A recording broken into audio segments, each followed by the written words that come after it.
I don't know if this is a hot take. I don't know if this is a prediction. I don't know. But I do want to mention here. All right. I didn't wear today's shirt by accident. All right. Blue is my favorite color. So I'm usually wearing blue or gray or some other sort of neutral thing that's close to blue. But today I went with a little bit of a lighter blue. I went with a little bit of you could call it almost a sky blue. All right. Whether or not you keep Enrique, now you might have to, depending on what happens, you might not be able to keep Enrique in this instance. I think it's pretty safe to say the Wings have a lot of guards, right? I feel good about their backcourt. Whether Enrique is here or not, they have a lot of guards. And if Enrique stays, they have a ton of guards, and they're totally fine. We all do agree, though, the Wings could use some stuff on the inside. The Wings could use some defense. The Wings have had good stretches of team rebounding, but they sure could use a force down low. They need a center or a power forward, or heck, why not get someone that can play both?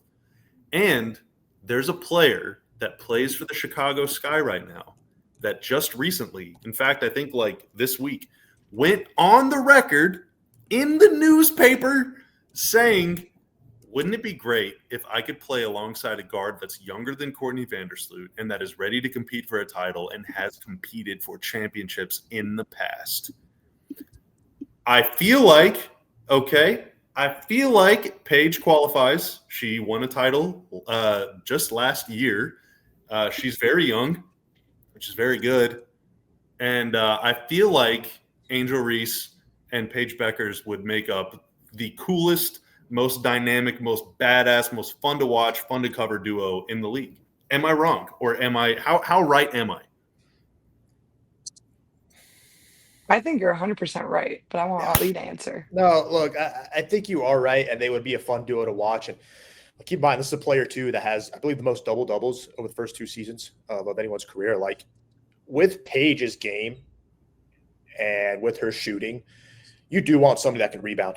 You know, Paige takes a lot of shots. You want something that can grab those rebounds, create those second, third chance opportunities as well. So I could definitely see that being a scenario that fits out well. Obviously, with the Chicago Sky, you know, what would it take, you know, in return to make that happen is my question right there. Like, how much are the Sky willing to do that? How much are the Wings willing to part with that? I'm curious, Erica, what do you think? Because I was trying to think about that. Like, I've seen all Wings fans cook up all sorts of like trade proposals. Angel's very, very good. Like, she is clearly one of the better bigs in the league. Obviously, one of the best rebounders like of all time already. Yeah, absolutely. But like her, and I don't mean this disparagingly, I mean this in a positive way. Like, she has so much star power and is such a draw, and it like that stuff is also very valuable for like selling tickets, building a team, selling jerseys. Like, she is a bona fide superstar, and deservedly so. She's like one of the most famous athletes in America right now. Like, she's huge. And so, you know, does that make it harder to trade for a player like that? Because that team is going to want even more than maybe you'd be willing to just if she was just really good at playing. I'm going to be honest about this, and this is going to come across as a slight to the Chicago front office, and it absolutely is. They've made dumb move after dumb move after dumb move. Like, getting rid of the pick that ended up turning into Sonia Citron is a dumb move, especially when you literally consider that exact article you're referencing, talking about the fact that she needs a younger guard like around her to play with. And what, granted, if everyone had future seeing goggles, like sports would be a lot easier, and Courtney Vandersloot would have never been on the Chicago Sky, obviously.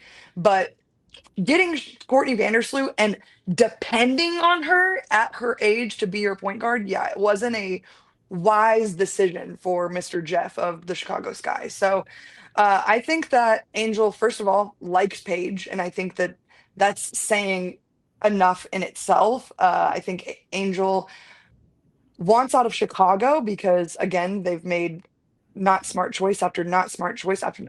They broke ground on this practice facility, and we haven't heard a peep about it since, I want to say, February.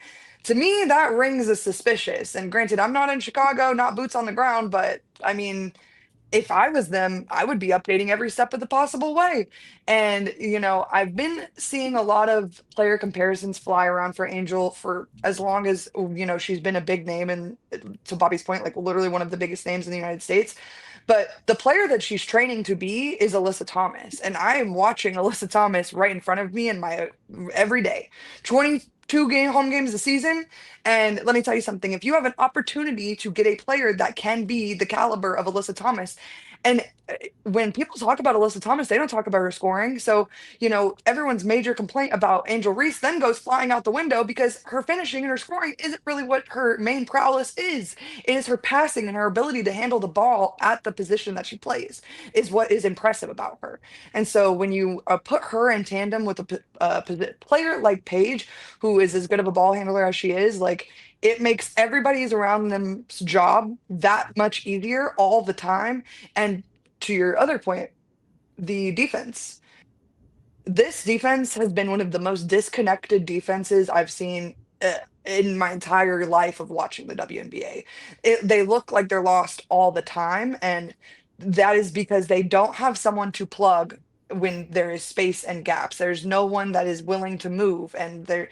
So you have to find that. And Paige and Angel are both players that are willing to move and get where they need to be in their spots, whether they're on the offense or defensive side of the ball. So I think it would be a fantastic move from the Wings. And I think if there was one person I trust to get something like that done, it is Kurt. So, I'm gonna say it. The Wings might have the worst schedule, the worst record at the end of all of this. But the Sky have a far worse situation on their hands with what's going on with Angel, and the fact that she so publicly wants out of Chicago at this point, and she's saying it.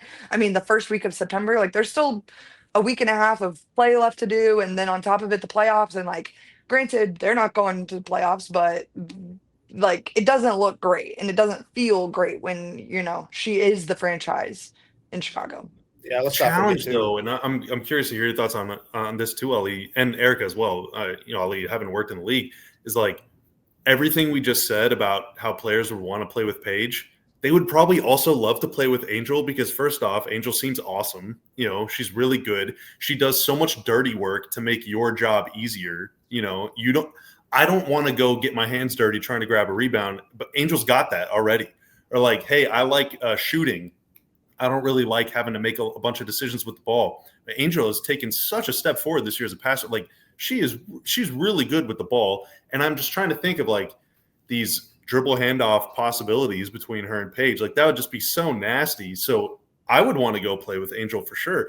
And that's where, Erica, you bringing up like the facilities and the coaching staff and all of these things that aren't salary could differentiate and kind of distinguish one franchise from the next. And we've had some pretty harsh but I think valid criticisms of the way that the Wings have handled this season. They're definitely trying to take steps forward, new facility, new arena, even though that's getting delayed because of the World Cup and some other stuff. Like, they're trying to improve their situation. There are a lot of teams that are further along than the Wings are, certainly, but I do think the Wings could have an edge over the Sky in that regard. If Angel is like, would I rather stay here and try and recruit, or would I rather go to a situation that might be better than this one and they already have a player? But it's tough. I don't know. I feel like it's how silly am I for thinking that this is something that could happen? Well, let's not forget too, Chicago's first round pick is owned by Minnesota. So they really are in a tough spot, which that's a whole crazy scenario by itself too, as well. Which again, Jeff, poo. Like, what are you doing? And so if you're the Dallas Wings and you do get the number one pick, like, I don't know if you make that move, but if you miss out on the number one pick and it goes to another team, then I think you start thinking about that move. But the number one pick, giving that up would be a little more difficult. But Chicago would probably be targeting, that top pick. It's like, hey, you want her, cool, give us your pick, but are you willing to part with the fact that you get a Lauren Betts or an AZ Fudd on your team as well? I think Classic Thing Lover actually brings up a fantastic point in the comments about coaching, and that I think Chris Koklanis plays a massive role in this. I think if we were talking about this team being coached by Lisa Leslie, and this was a conversation we were having, then I would think it was almost a lock, a guarantee. Like, why are we even having the conversation? Because Kurt's probably getting the paperwork done as we speak. But considering the coach that's in the position that he's in, I have to hold a little bit of doubts. And so I think there will be a move made regarding the coaching staff this year. I think we're almost dumb to not think so. I think there's going to be another coaching carousel around the league this year, and I think the Wings don't want to be behind on that curveball. I think if anything, they're going to want to be far, far ahead of it. So they might be one of the first teams to part ways with their head coach. I'm not saying it's a guarantee, so don't come at me. Oh my gosh, on the X.com, please don't. But yeah, I do think that that plays a very large role in whatever is to happen with the free agent market and the trade market this year. I don't know necessarily that they would need a coach to, like, quote, keep her in check. I think any great player and any superstar, they want to win. Yeah. You know, they want to win, and it's not just that player's drive. Like, think about, like, I mean, any great athlete in any sport is like, I know that I'm very good. I know that, you know, in the right situation, I can succeed because I'm working this hard and I take this approach and I'm this talented and I'm this dedicated and committed and everything. In basketball, can you give me at least 4 other players that can help me get there? And if not, I'm going to go find a place that's going to get me those players. You know, and I think it's perfectly fair to look at the way that the Sky have handled their whole thing for more than just the last couple of years. Let's put it that way, and say, I don't know if this is the kind of place that I want to be as a great player. You know, for reasons that are way outside of her control. Now, I mean, obviously, giving an interview like that, it's pretty salacious stuff in that article. I'm gonna be real with you, but like that kind of, I don't know, I don't want to like necessarily say that I'm just cool with like throwing your teammates under the bus and doing these kind of things. Like it is a little messy and maybe a little unfair, unwarranted, or whatever. But like, she's not the only star player in the league thinking that about their situation. She's not the only star player in sports thinking that. Like, it's different to say it, obviously, but like these players think it. And that's why, you know, in this era over the last 15, 20 years in sports, like these players want to play together.